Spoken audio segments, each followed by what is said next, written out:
The briefing room of the Valiant Dawn hummed with nervous energy. Soldiers from a dozen different species checked their weapons and armor, preparing for the mission ahead.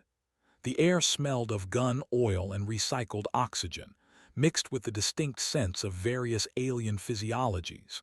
In the corner, a human sat on a supply crate, humming an old tune while methodically cleaning his rifle. Ho had seen this routine before.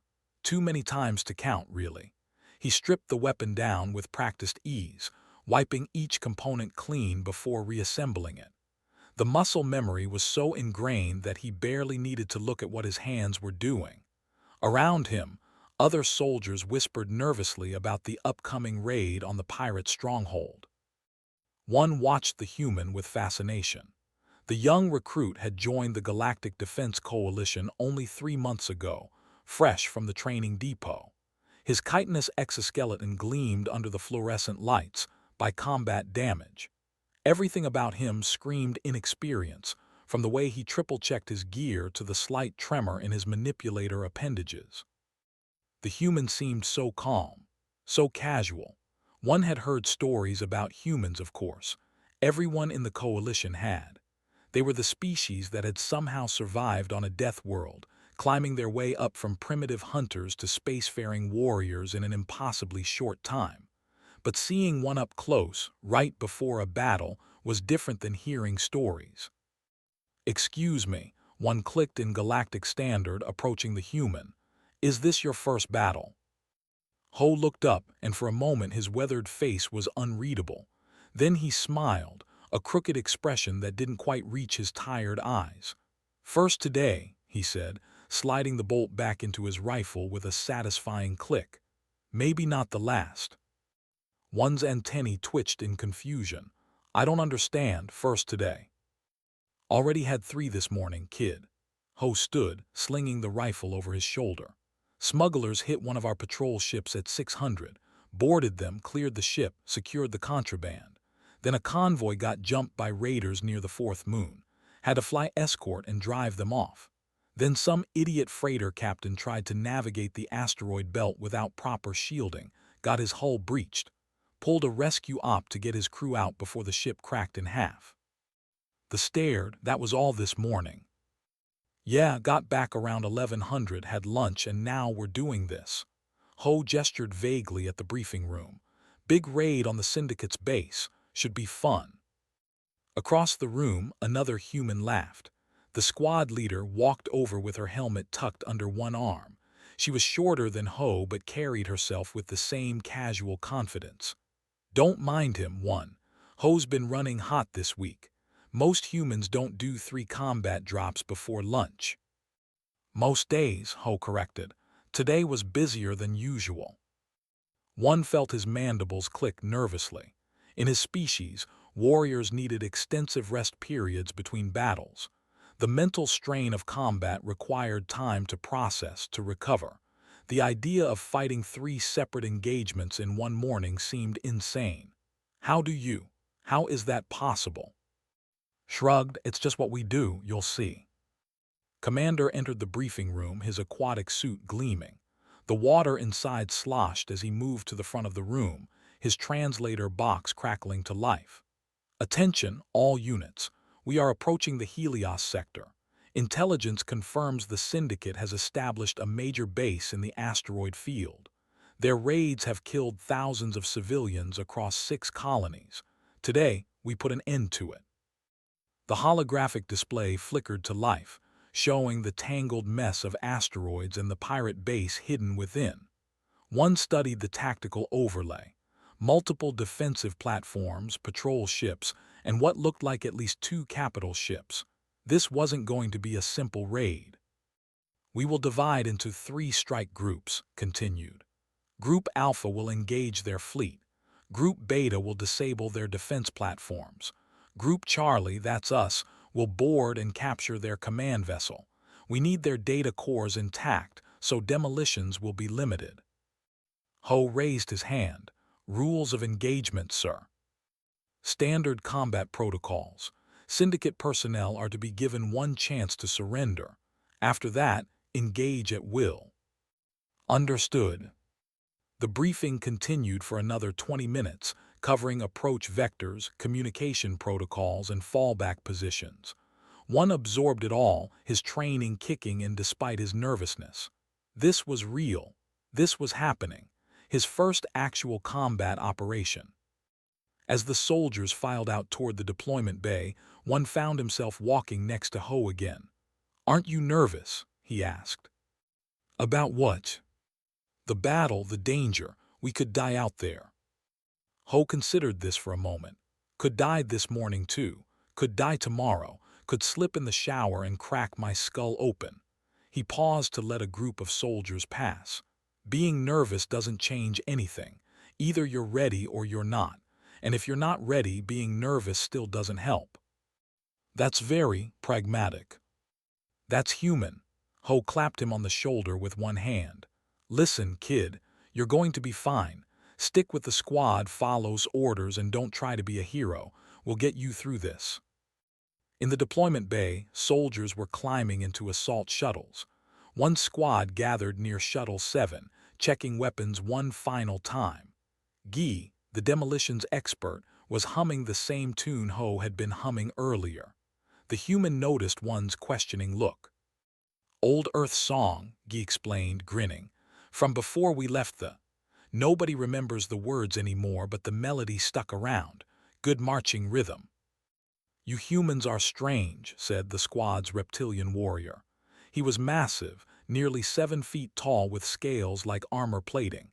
"You treat battle like it's normal."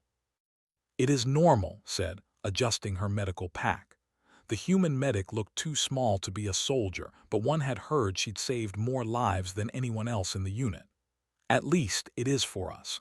Are tried to kill us every single day. Predators, diseases, other humans, natural disasters. We evolved to just keep moving forward anyway." "Persistence hunters," added, checking her sidearm. "Our ancestors would chase prey for days, just keep running until the animal collapsed from exhaustion. We're built to endure."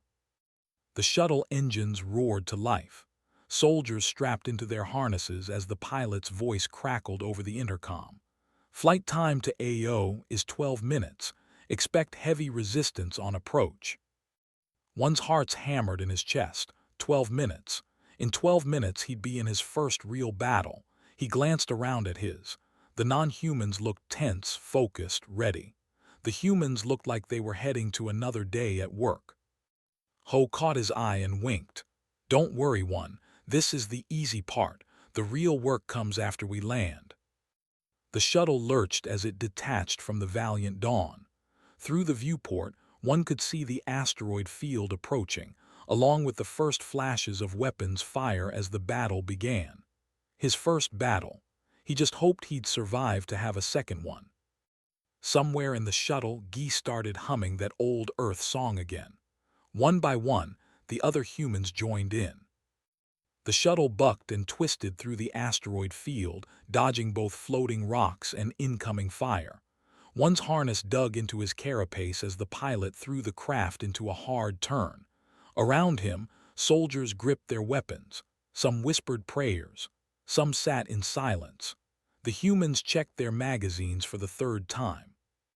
30 seconds to contact, the pilot announced. Brace for combat landing. Stood, one hand gripping an overhead rail. Listen up. We hit the hull, we breach, we move fast. Guy opens the doors, Ho and take point, I'll call the tactical. Stays center one, you're with her. Everyone else, standard wedge formation. Questions? No one spoke. Good, remember we need those data cores. No grenades unless I authorize it, controlled fire only. She looked each of them in the eye. And come back alive, that's an order. The shuttle slammed into the pirate vessel's hull with a screech of metal on metal. Magnetic clamps engaged with heavy thuds. One felt his stomach lurch as artificial gravity shifted. Then Guy was at the door, slapping a breaching charge onto the hull. Fire in the hole. The explosion was muffled but effective. The hull peeled back like paper, revealing a corridor beyond. Immediately, weapons fire erupted from inside the ship. Bullets and energy bolts tore through the opening, forcing everyone to duck. Ho didn't hesitate. He leaned around the breach and returned fire in smooth, controlled bursts. 3 shots, shift position, 3 more shots.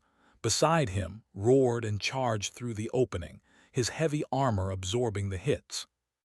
"Move, move, move," shouted. The squad poured through the breach. One stumbled as he entered, his weapon feeling too heavy in his gripping appendages. The corridor was chaos. Smoke, noise, the smell of burning metal and something organic he couldn't identify. Pirates scattered for cover, some returning fire, others fleeing deeper into the ship. "Contact right," Ho called out, dropping to one knee and firing. A pirate went down. Left corridor, 3 hostiles. That was Jinwoo the sniper, his rifle cracking with precision. One froze. Training had prepared him for this, but training wasn't real. This was real. Real bullets were flying past his head. Real people were trying to kill him. His finger couldn't find the trigger. His legs wouldn't move. A hand grabbed his harness and yanked him behind a bulkhead. Ho's face appeared in his vision. "Breathe, kid. Just breathe." I can't. "Yes, you can." Ho leaned around the corner and fired 3 more shots without looking, purely on instinct. "You're scared, that's fine. Fear keeps you alive, but you can't let it freeze you. Take a breath. Count to 3. Then lean out and fire at anything that's shooting at us." One's respiratory spiracles fluttered. 1, 2, 3. He leaned out, saw a pirate raising a weapon and pulled his trigger. His shots went wide, but the pirate ducked back into cover. "Good," Ho clapped him on the back. "Again." The next few minutes were a blur. The squad advanced through the corridor, clearing rooms and side passages, directed them with calm efficiency, her voice cutting through the chaos. Guy blew another door, and they poured into a larger chamber where pirates had set up a defensive position. The firefight was intense. One found himself shooting, reloading, shooting again. His fear was still there, but it was background noise now. Ho fought beside him, and the human never stopped moving. Shoot, shift, shoot again. Call out targets. Check corners. It was like watching a machine designed for combat. "Grenade!" someone shouted. The explosive bounced across the floor. One stared at it, paralyzed again. Then Ho was there, kicking it back toward the pirates and pulling one down. The explosion was deafening. When one looked up, 3 pirates were down and the rest were throwing their weapons away, hands raised. "Cease fire," ordered. "Secure the prisoners." The chamber fell quiet except for the ringing in one's auditory sensors. Around him, soldiers were binding the captured pirates, checking them for concealed weapons. Was already treating wounded, both coalition and pirate. One realized he was shaking. "First firefight's always the hardest," Guy said, offering him a water container. "Gets easier." "Does it?" "Not really, but that's what we tell the new guys." The demolitions expert grinned. "You did good, stayed in the fight, that's what matters." Approached, his armor scorched in several places. "The human is right. You have courage, young, you will be a good warrior." Before one could respond, alarms blared throughout the ship. Red emergency lights flickered on. Bin, the communications officer, pressed a hand to her earpiece. "Commander, we have a problem. Multiple pirate vessels inbound. Looks like reinforcements, big ones." His voice crackled over their radios. "All units be advised. Enemy counterattack in progress. Group Alpha is engaged. We're detecting at least 15 hostile ships, possibly more." "Cursed, how long until they reach us?" 8 minutes, Bin replied. One felt relief flood through him. 8 minutes. That meant they'd withdraw, get back to the shuttles, retreat to the Valiant Dawn. They'd completed their objective, captured pirates, secured part of the ship. Time to fall back and let the fleet handle the rest. But the humans weren't moving toward the shuttles. Ho was already examining the corridor they just cleared. This corridor is defensible. Narrow approach, limited firing angles for them. "Agreed," said, studying her tactical display. Guy, can you rig the side passages? I want anyone coming through those doors to have a bad day. Can do, boss. Wait, one said, we're not leaving. Looked at him like he'd asked why water was wet. Leave. We just got here. We haven't secured the data cores yet, and now we have more targets coming to us. Why would we leave? Because there are 15 ships worth of pirates coming. So, we have good positions, plenty of ammunition and motivation. She started issuing orders. Jinwoo, set up in that elevated position. You'll have clear down the main corridor. I want you and Ho anchoring our main line. Everyone else fortify this position. Move. The squad sprang into action. One watched in amazement as they transformed the captured section into a fortress. They stacked debris for cover, set up overlapping fields of fire, positioned the heavy weapons for maximum effectiveness. The humans worked with practiced efficiency, like they'd done this 100 times before. Because they probably had. Guy rigged explosive charges in the side corridors, humming that old Earth song while he worked with enough explosives to level a building. Set up a triage station, organizing medical supplies with calm focus. Jinwoo found a maintenance catwalk that gave him a perfect sniper position overlooking the main approach. 5 minutes, Bin announced. Ho checked his rifle again, then noticed one standing uncertainly. You all right, kid? You're really going to fight them all? Not much choice. Running now means they chase us back to the shuttles, and fighting in open space is suicide. Here, we control the environment. They have to come through narrow corridors to get to us. We have the advantage. But there are so many of them. Ho shrugged. There's always more of them, that's why we're better. He handed one extra magazines. Here, you're going to need these, and remember what I taught you. Breathe, count to 3, then shoot. You'll be fine. 3 minutes, Bin said. His voice came over the squad channel. All right, listen up. They're going to try to overwhelm us with numbers. Let them come. Hold your fire until they're in the kill zone, then light them up. Controlled bursts conserve ammunition. We don't know how long this is going to last. Through the corridor, one could hear boots on metal. Lots of boots. The pirates were coming. He gripped his weapon, his heart's hammering. Beside him, Ho calmly checked his sights one more time. Is this your first defensive siege? One asked, trying to keep his voice steady. Ho glanced at him and smiled that same crooked smile. First today, he said, maybe not the last. Then the pirates rounded the corner, and the shooting started again. Hour 6 of the siege, and one was discovering what exhaustion truly meant. His muscles ached, his carapace had taken 3 glancing hits, and he'd lost count of how many times he'd reloaded his weapon. The pirates kept coming in waves, testing different approaches, probing for weaknesses. Each time, the coalition squad drove them back. But the squad was paying the price, had taken a serious wound to his shoulder, and was operating on his offhand. 2 other non-human soldiers were down, being treated by in the makeshift medical station. Everyone was running low on ammunition, energy, and hope. Everyone except the humans. Ho was still at his position, firing with the same mechanical precision as our one.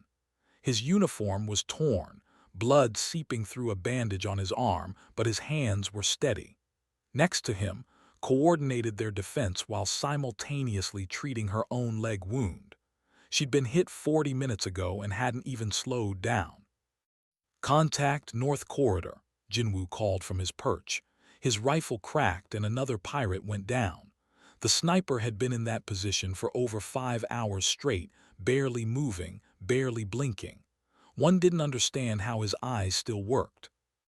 I need another ammunition box up here, called out Youngmi, one of the heavy gunners.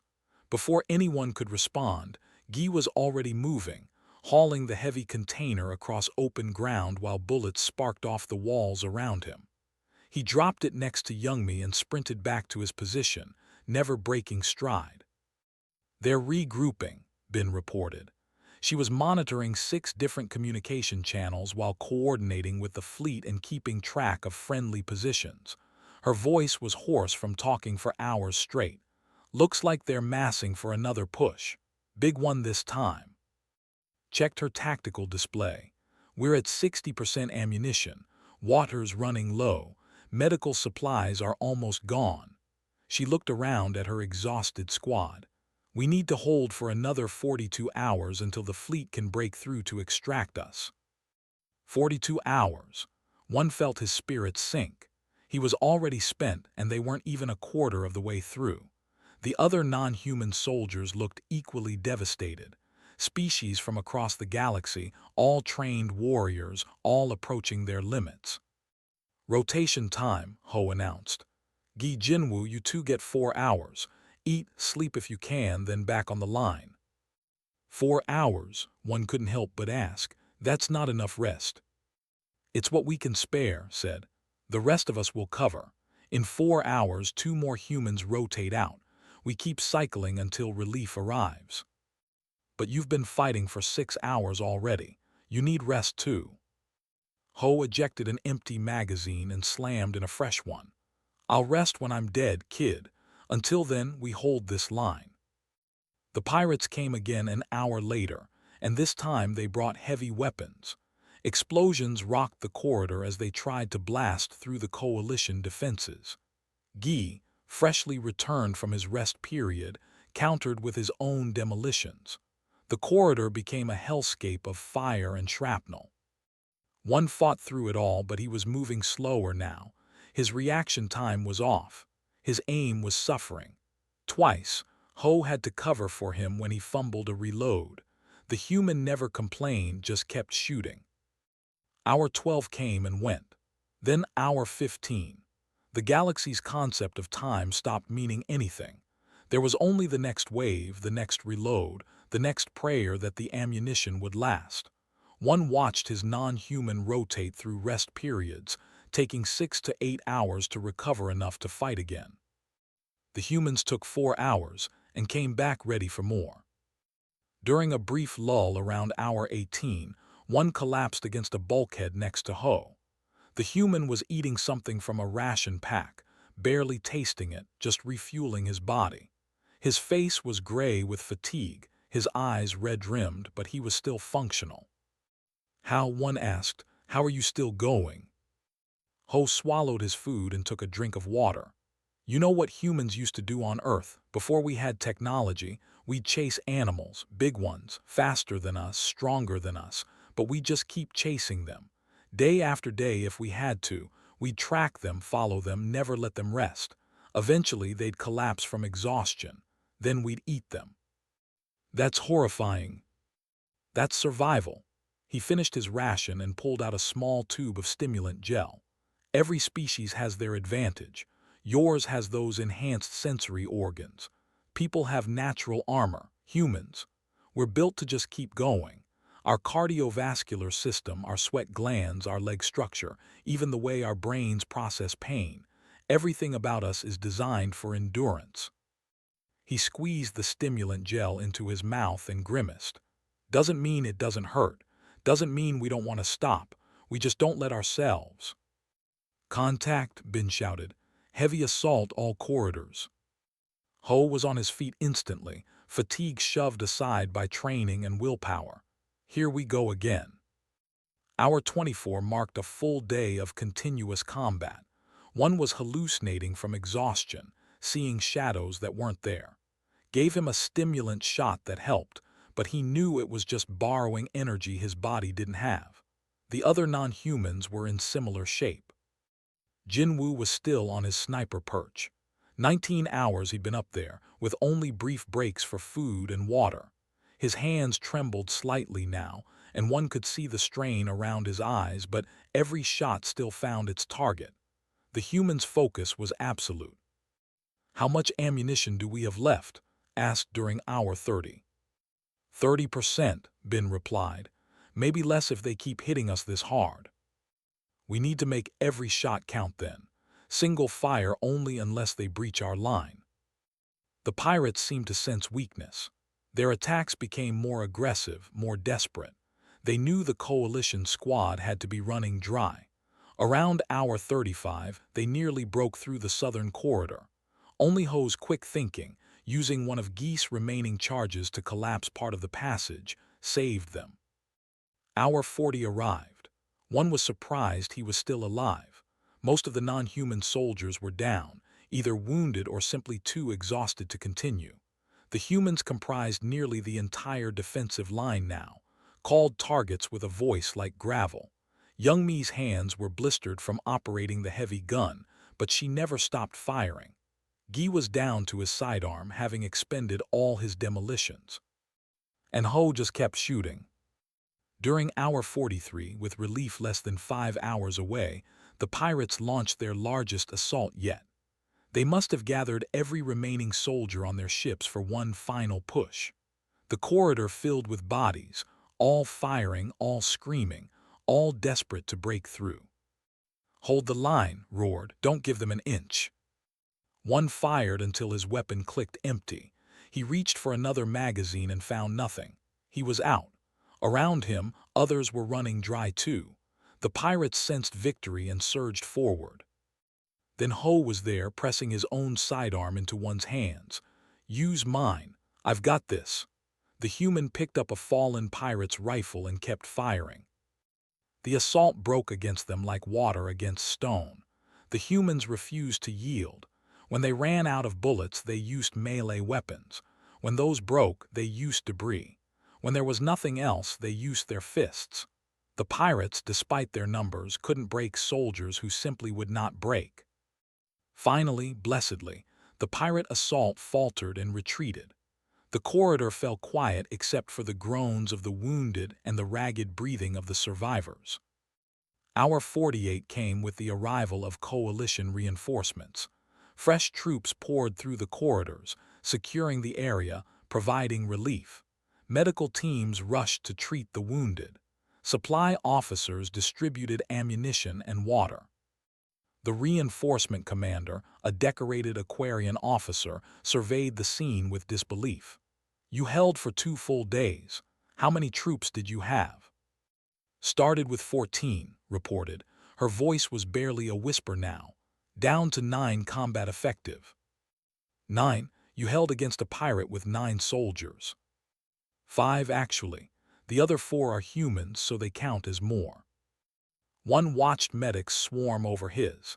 Jinwoo was being treated for severe eye strain and nerve damage. Gi had chemical burns from his demolitions work. Youngmi couldn't close her hands anymore from the blisters. Every human was wounded, exhausted, running on fumes. But they'd held. The pirates were broken. The mission was complete. Ho sat down next to one, finally allowing himself to rest. The human looked like death, but he was smiling. "See, told you we'd get you through it." "You're insane, all of you." "Yes," Ho agreed, "but we're alive." The medical bay of the Valiant Dawn was organized chaos. Doctors and nurses from a dozen species worked frantically to treat the wounded from the siege. One sat on a medical bed, while a technician applied regenerative gel to his carapace fractures. The wounds would heal, they told him. He was lucky, just exhaustion and minor injuries. He didn't feel lucky. Across the bay, he could see his human receiving treatment. What he saw made his antennae droop in horror. These weren't minor injuries. These were the kinds of wounds that ended careers. Jinwoo lay on a specialized bed while ophthalmologist worked on his eyes. The sniper had maintained his position for 19 consecutive hours, barely blinking, tracking targets through a high-powered scope. The sustained eye strain had damaged his retinas. The doctor was explaining that he might never regain full vision in his right eye. "Can you save it?" Jinwoo asked, his voice calm despite the prognosis. "Possibly, but you'll need months of treatment and rehabilitation. Your sniping days are over, at least for now." "That's fine. I can learn to shoot left-handed." The human said it like he was discussing the weather, not a career-ending injury. Further down was receiving intravenous fluids while a toxicology specialist monitored her vitals. The medic had overdosed on stimulants, pushing her body far beyond safe limits to keep treating wounded for 2 solid days.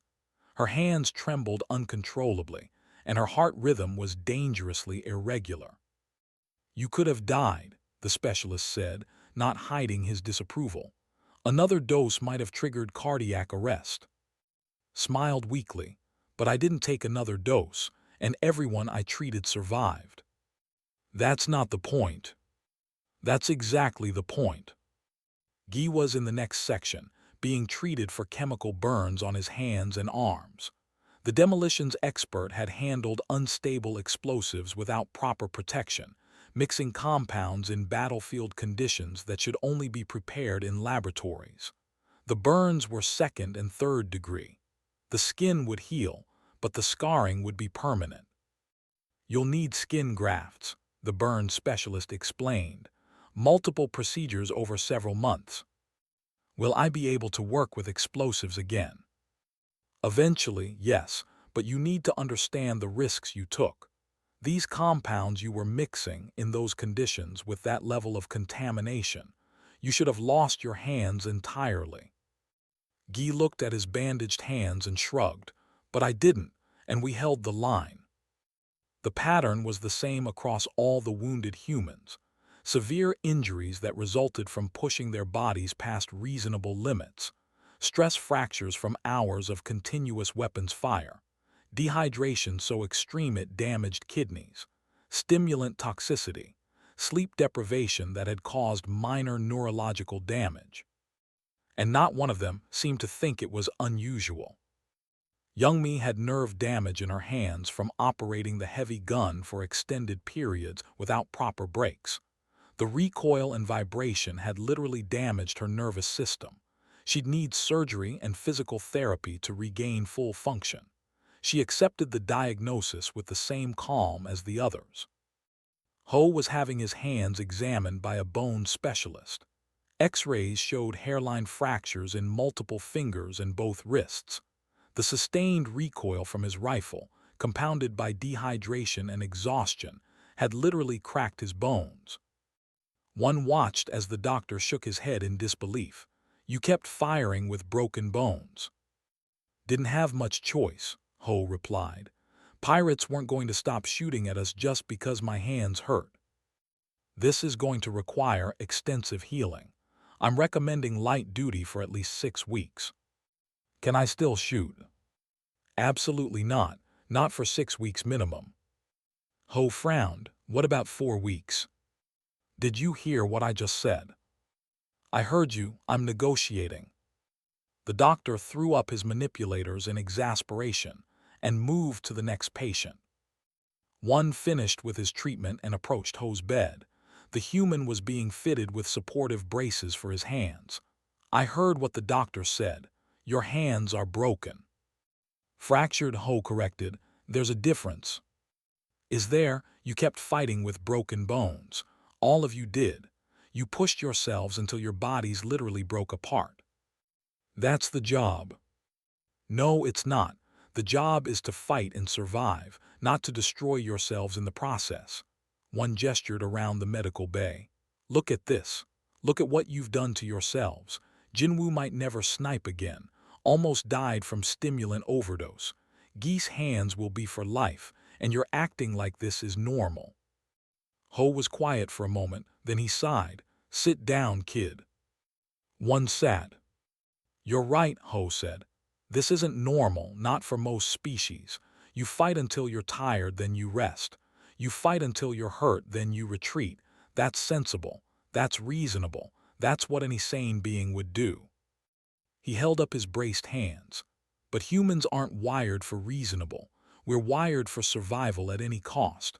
On Earth, if our ancestors stopped when they were tired, they starved. If they retreated when they were hurt, predators ate them. The ones who survived were the ones who kept going no matter what. We inherited that. It's in our genetics, our culture, our psychology. But the price is worth it. We held that position.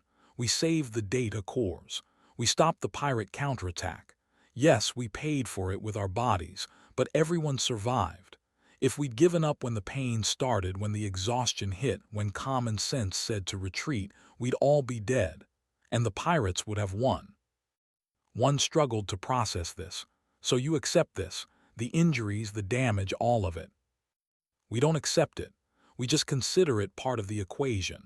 Every species has their trade-offs. People have natural armor but move slower. They have incredible strength but limited stamina. Humans have endurance, but we pay for it with our bodies breaking down under the strain. A nurse came by with pain medication. Ho waved it off. I'm fine. You have fractured bones in both hands. And I'll take something for it later. Right now, I need a clear head for the debriefing. The nurse left, shaking her head. One stared at his friend. You're refusing pain medication. I'll take it after the debrief. Briefing is in an hour. You just finished a 48-hour C, and you're going straight to a debriefing. That's when the intelligence is freshest. Can't wait. Before one could respond, Commander entered the medical bay. The aquatic officer's suit was pristine, a stark contrast to the battered soldiers around him. He approached bed, where the squad leader was receiving treatment for her leg wound and severe dehydration. Squad leader said formally, I've reviewed the reports from the siege. Your performance was extraordinary. You held against impossible odds. Just doing our job, sir. No, it was far beyond standard duty. But I must express concern over your methods. The casualties your squad sustained, the injuries, the medical trauma. This level of damage is unsustainable. Sat up despite her injuries. With respect, sir, every soldier in my squad survived. 0 fatalities.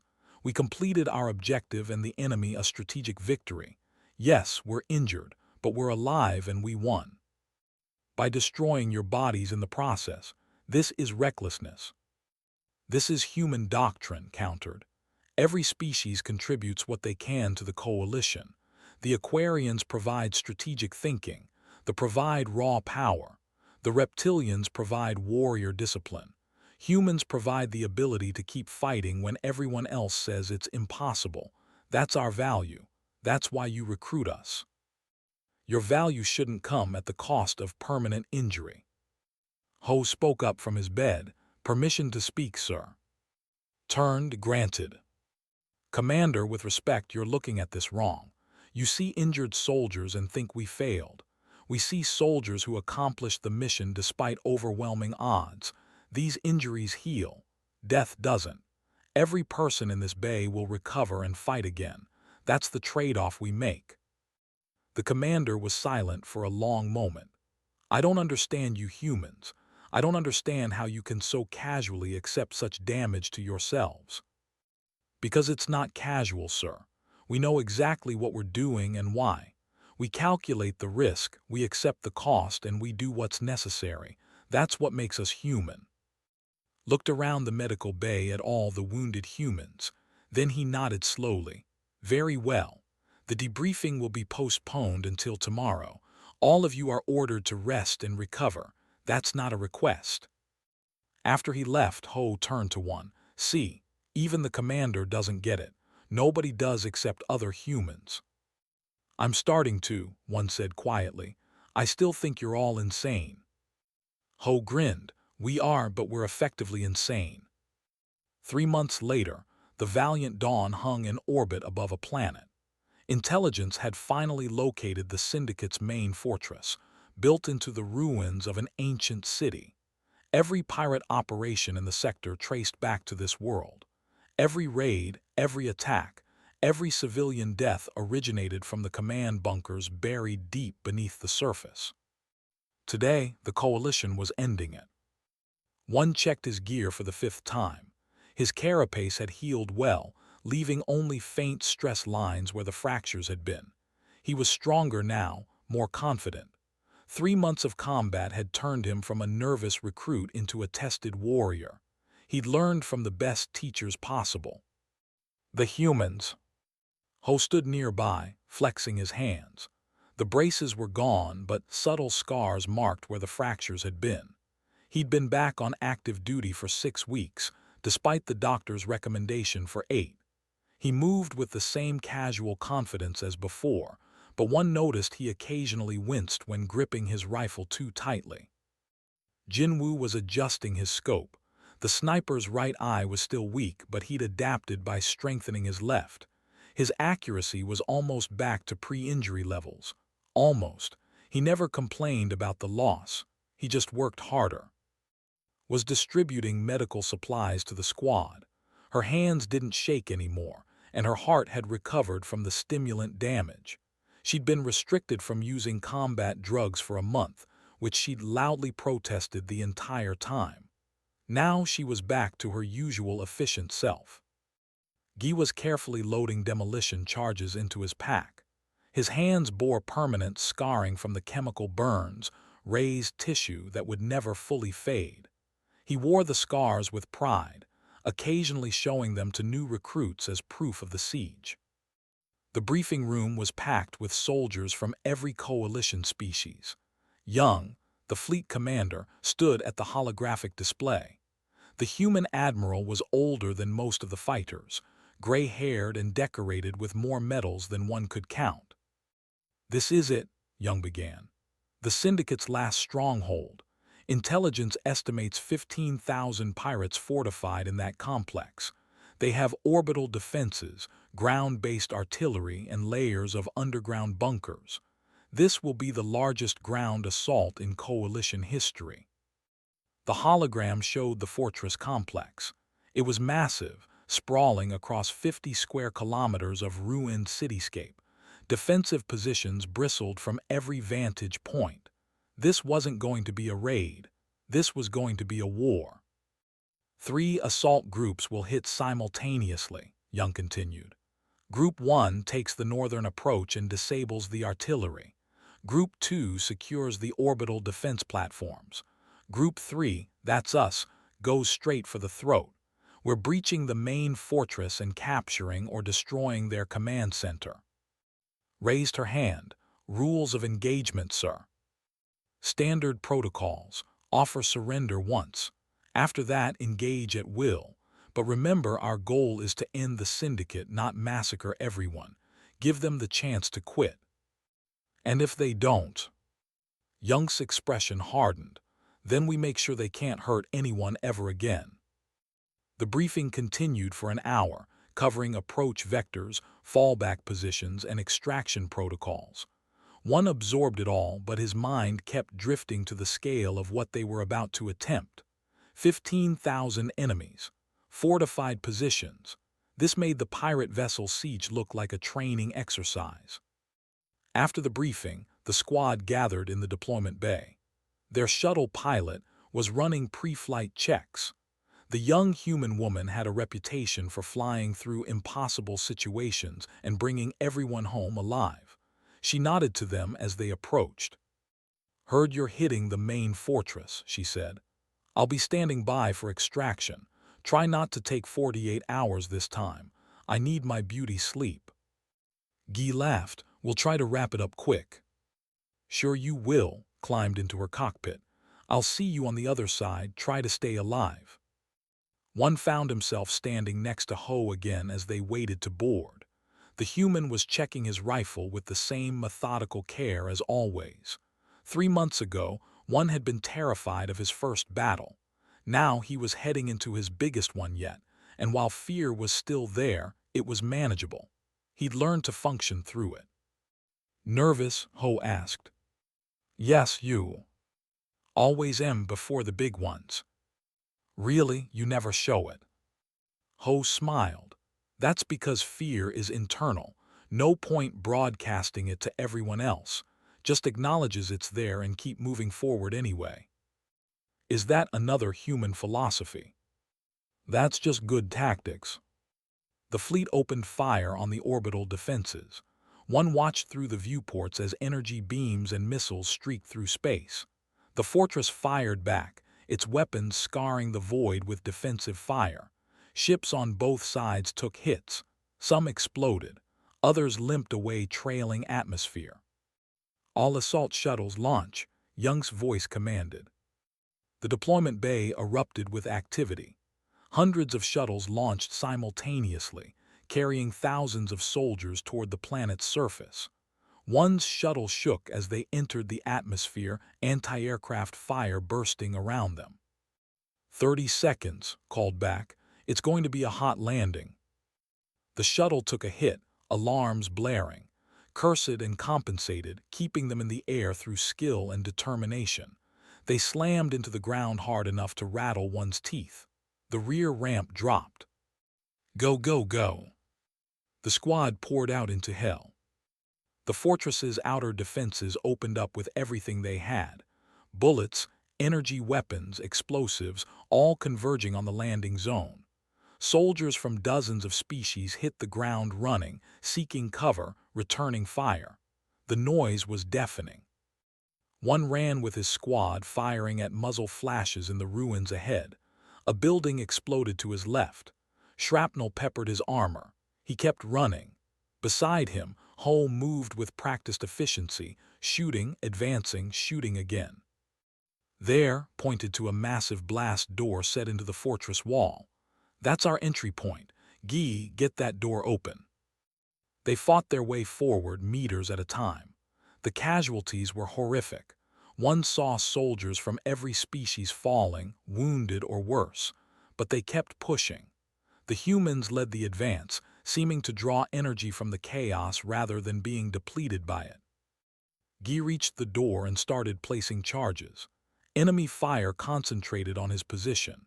Youngmi set up her heavy gun and laid down suppressing fire, buying him precious seconds. Jinwoo picked off targets from a collapsed wall, his rifle cracking steadily despite the chaos. Fire in the hole. The explosion blew the door inward. The squad rushed through into a corridor filled with pirates.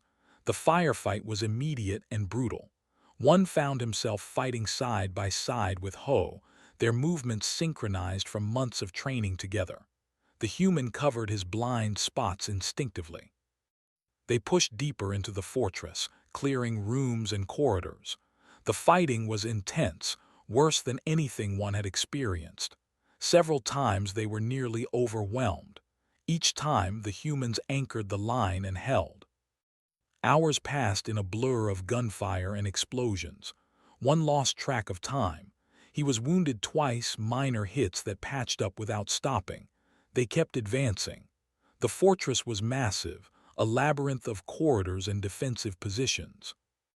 "We're getting close," reported, checking her tactical display. "Command center is 2 levels down." They fought through 2 more defensive lines, went down with a serious wound, stayed with him while the rest pushed forward. Every meter cost them. One was exhausted, running on adrenaline and willpower. He didn't know how the humans were still functioning, but they were. The final defensive line was the strongest. Elite pirates, well-armed and dug in. The corridor became a killing ground. One saw Guy go down, hit multiple times. The demolitions expert was still alive but couldn't continue. "I've got this," Guy said, blood on his lips. "Door at the end, I can breach it." "You're hit," said. "I know, but I can still crawl." He started dragging himself forward, pulling charges from his pack. "Get everyone back. I'll blow it when you're clear." Ho grabbed one and pulled him to cover. The rest of the squad followed. They watched Guy crawl through enemy fire, impossibly brave, impossibly determined. He reached the door and started placing charges with shaking hands. 30 seconds, he called over the radio. The explosion was massive. When the smoke cleared, the door was gone and Guy was down but alive. Medical teams rushed forward as the squad charged through. The command center lay beyond, and with it, the syndicate's leaders. The final fight was short but intense. The pirate commanders fought desperately, but they were overwhelmed. Within minutes, it was over. The fortress fell. Across the planet, coalition forces were reporting similar victories. The syndicate was broken. One sat against a wall, his weapon finally silent. Around him, soldiers were celebrating, tending to wounded, securing prisoners. The battle was won. The war was over. He'd survived. Ho collapsed next to him, breathing hard. The human was covered in dirt and blood, some his own. His hands were shaking slightly, probably fractures again, but he was smiling. "We did it," one said. "Yeah, we did." "Is this your last battle?" Ho looked at him, and one saw the same tired humor in his eyes as that first day. "Last today," he said. "Maybe not the last." One found himself smiling too. 3 months ago he wouldn't have understood. Now he did. There would always be another threat, another fight, another battle. That was just reality. The question wasn't whether you'd fight again. The question was whether you'd be ready when the time came. "You know what?" one said. "I think I'm starting to understand you humans." Yeah. Yeah, you're not superhuman. You're not invincible. You just refuse to stop. No matter the cost, no matter the pain, you keep moving forward. It's insane. But effective. But effective, one agreed. Across the command center, new recruits were arriving with the second wave. Young, untested, nervous. One of them approached one with wide eyes. "Excuse me," the recruit said. "Is this your first battle?" One looked at the young soldier, remembering himself 3 months ago. Scared, uncertain, asking the same question. He glanced at Ho, who was watching with that knowing smile. "First today," one said, and the words felt right. "Maybe not the last." The recruit looked confused, but Ho was nodding approvingly. Understanding would come with time and experience. They always did. Above them, the fleet was securing orbit. Medical shuttles were landing to collect the wounded. The fortress was being systematically cleared and secured. The galaxy would be safer now. Lives had been saved by the actions taken here today. And somewhere, probably soon, another threat would emerge. Another battle would need to be fought. When that time came, one would be ready. He'd learned from the best. He'd learned to endure. He'd learned to be human. Not in biology, but in spirit. In the refusal to quit. In the choice to keep fighting when every rational thought said to stop. That was the real lesson. That was what made humans special in the coalition. Not that they couldn't be beaten, but that they wouldn't stay beaten. His voice crackled over the radio. "Extraction shuttles inbound. Time to go home, people." Home, rest, recovery, and then inevitably the next deployment, the next mission, the next battle. Ho stood and offered one a hand. The took it, letting his friend pull him to his feet. Together they walked toward the extraction point, 2 soldiers among thousands, survivors of another day's fighting. "Think they'll give us leave after this?" one asked. "Maybe a few days." "Just a few." Ho shrugged. "There's always more work to do."